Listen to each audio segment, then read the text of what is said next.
Fa ayuha nnas, enyi watu, inna buyuta Allah, hakika majumba ya Allah subhanahu wa ta'ala, kana yasta'anisu bikum fi Ramadan, yalikuwa yameshikamana na nyinyi katika mwezi wa Ramadhan. Fa iyyakum thumma iyyakum, fa iyyakum thumma iyyakum, fa iyyakum thumma iyyakum. Na watahadharisha ndugu zangu katika imani, la tufarikuha ba'da Ramadhan, la tufarikuha ba'da Ramadhan, msifarikiane, msiaate majumba ya Allah baada ya kuondoka Ramadhan.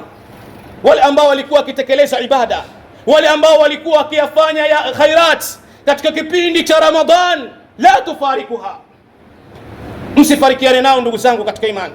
Ikhwatuna al-iman, huu ulikuwa ni utangulizo wangu, lakini mada yangu leo hii tunazungumzia thalathatul wasiya, wasia wa aina tatu, adhahabia, uliokuwa wa dhahab baada Ramadhan.